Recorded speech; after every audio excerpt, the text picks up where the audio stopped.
Greetings, I'm Mark with Unlimited Story, a channel dedicated to writing, world building, marketing, and most importantly, getting things done. If that's interesting to you, consider subscribing or checking out our website, unlimited-story.com. In this video, I'm going to be covering how to critique or provide feedback, because I think that's really important for everyone, not only the person giving it out, but the person receiving it. So this video, I'm going to be covering how to critique, how to do it better, and from a perspective of someone who actually gives feedback and also as someone who receives it. So stick around.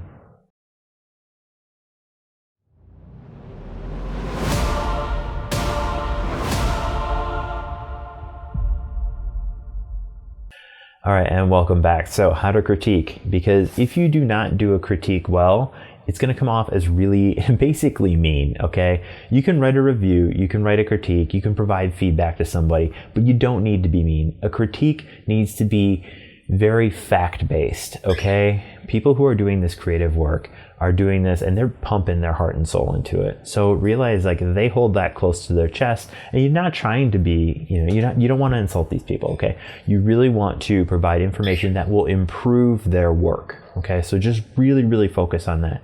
So here's some just kind of like useful tips that, I got not only from my own work, but a little bit of research. First, you want to be able to provide general and specific information. Therefore, what I'm saying is, like, hey, this is an overarching problem I see, as well as here are some specific, issues that I'm seeing.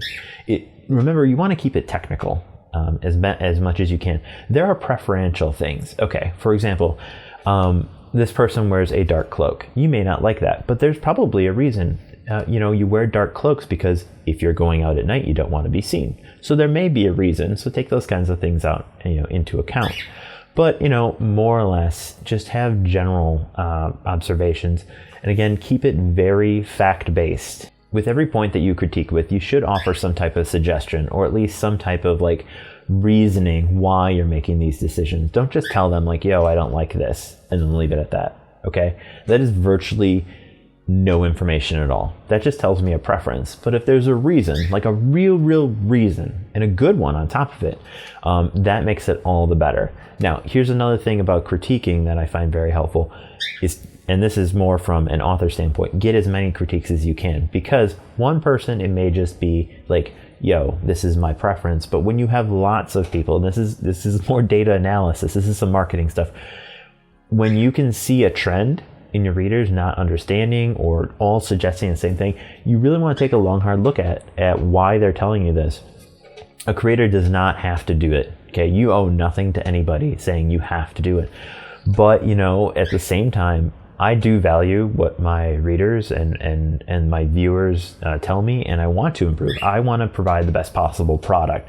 So critiquing provides value to everyone, especially when it's done very, very well. And the last piece of information I really want to provide is to use the compliment sandwich, it's kind of like a managerial thing. Like, it's used in the workforce a lot. The compliment sandwich basically says, hey, this was good, this was bad, this is good. People remember and kind of feel at the opening and closing of a conversation. That's kind of like that's why courts give one side the opportunity to open and the other side to close.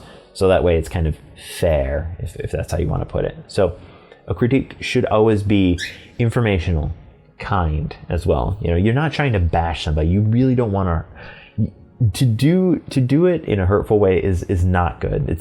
You're actually a really bad person if you're doing it. Being hurtful to someone does not gain anything. Okay, provide information, provide facts, provide examples, and you're going to be in a way better place. You will get asked to critique again. On the other hand, if you don't want to critique people again, just be a horrible person, and trust me, no one will want you to critique ever again. I'll just say that right now. So that is my quick overview of critiquing. I just wanted to throw this out there because I love critiquing. I think it's great. I love to do it for people. I love to receive critiques. So I wanted to make a video about just critiquing in general. And those are my thoughts on critiquing. Do you have anything else you want to add? If so, put it down in the comments or hit me up on Discord. Consider subscribing or at least watching another one of my sweet videos that YouTube recommends. Peace.